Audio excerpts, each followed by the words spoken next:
Әдебиеттік оқу, ортақ тақырып болашаққа саяхат, сабақтың тақырыбы жақсы тілектер еліне саяхат.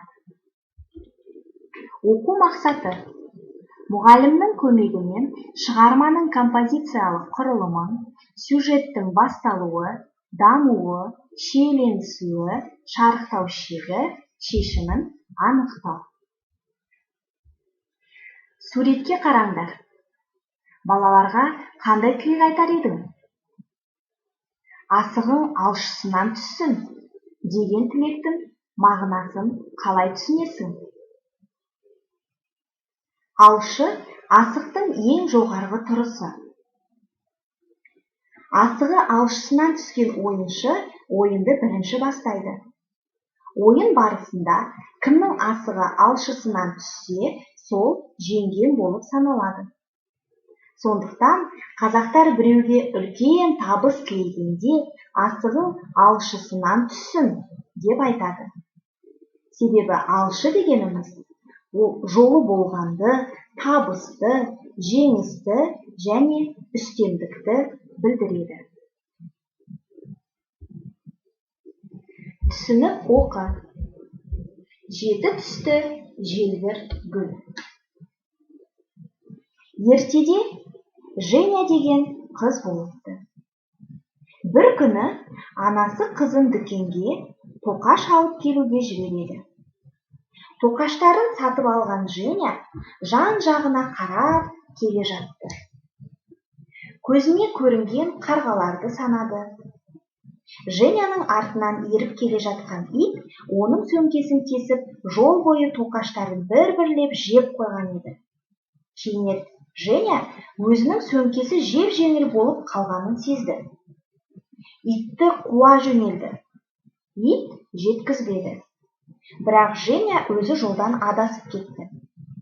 Бір кезде қайдан шыққаны белгісіз, дәл алдында бір әжей пайда болды. Ол Женяны жұбатып: «Ештеңе етпейді. Менің бағымда бір сиқырлы гүл өседі. Оның аты жеті түсті желбір гүл. Жан-жағыңа жалтақтап, ойнап кеткеніңе қарамастан, сен жақсы қызсың. Осы гүлді саған сыйлаймын. Оның жеті күлтесі бар. Әрқайсысы әр түсті: қызыл, қызғылт сары, қызғылт, сары, жасыл, көк, күлгін. Бұл жеті күлтелі желбір гүл жай гүл емес», деді әжей. «Ол сенің барлық тілегіңді орындай алады. Оның бір күлтесін жұлып алып, гүл күлтесі солтүстік пен оңтүстікке, батыс пен шығысқа ұш, айналып кеп алдыма, айтқанымды орында. Осы жерге түс деу керек. Содан кейін тілегің лезде орындалады. Ал кәне, көрейік жеті түсті желбір гүлді», деді Женя. Ол гүлдің сары күлтешесін жұлып алып, асыға лақтырып жіберді де: «Гүл күлтесі солтүстік пен оңтүстікке, батыс пен шығысқа ұш, айналып кеп алдыма, айтқанымды орында, осы жерге түс. Мен тоқаштарымен лезде үйімде болайын», деді. Айтып үлгергені сол еді, ол тоқаштарымен үйінен бір-ақ шықты. Женяның бойы аса ұзын емес еді. Ол орындыққа шығып, жоғары сөредегі анасының әдемі құмырасын алуға ұмтылғанда, саусақтары іліп кетіп құмыра еденге түсті де быт-шыт болып сынды. Ол сиқырлы гүлдің қызыл күлтешесін асыға жұлып, лақтырып жіберді де: «Гүл күлтесі солтүстік пен оңтүстікке, батыс пен шығысқа ұш, айналып кеп алдыма, айтқанымды орында, осы жерге түс. Анашымның сүйікті құмырасы бүтінделетін болсын», деді. Сол сәтте құмыра сынықтары жиналып, бұрынғы қалпына келе қалды. Женя аулаға шығып ұлдардың ойнап жатқанын көрді. Ол: «Сендермен бірге ойнайыншы», деді. Бірақ ұлдар Қыздармен солтүстік полюс ойнамаймыз деп Женяны ойынға қоспады. Женя ұлдардан әрі таман тұрып қалтасынан қызғылт сары күлтешені жұлып алып лақтырып жіберді де, гүл күлтесі солтүстік пен оңтүстікке, батыс пен шығысқа ұш, айналып кеп алдыма, айтқанымды орында, осы жерге түс, мені солтүстік полюске жеткіз, деп бұйырады. Айтқаны сол еді, айнала қап-қараңғы, қорқынышты боп кетті. Құйынды желден аяғының астындағы жер дөңгелене жөнелгендей болды.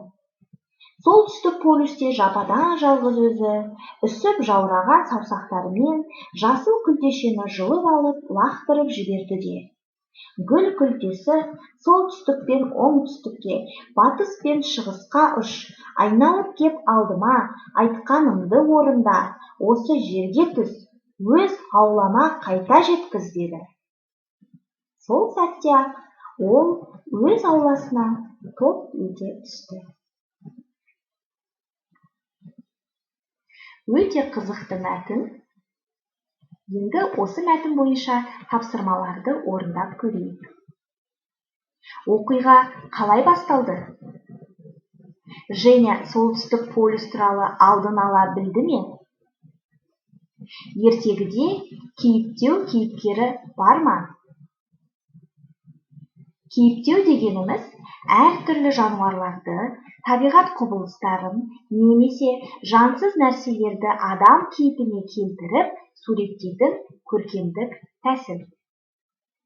Ендеше ойланып, жауап бер. Ойлан. Ертедегі әжейдің ойынша Женя қандай қыз? Ал сенің ойынша Женя қандай?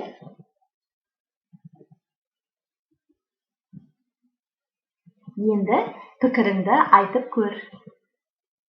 Женяның қай тілегі үшін гүл күлтесін сен жұмсамас едің? Ертегінің мазмұнына қарай, оның түрін анықта. Ертегілердің бірнеше түрлерін білесің. Олар қиял ғажайып ертегілері, тұрмыс салт ертегілері, хайуанаттар туралы ертегілер және де шыншыл ертегілер. Бүгінгі ертегіміз қай ертегінің түріне жатады екен? Бүгінгі сабағымызды қорытындылайық. Егер сен Женяның орнында болсаң, не тілер едің? Үйге тапсырма. Ертегінің мазмұны бойынша жоспар құрып жаз.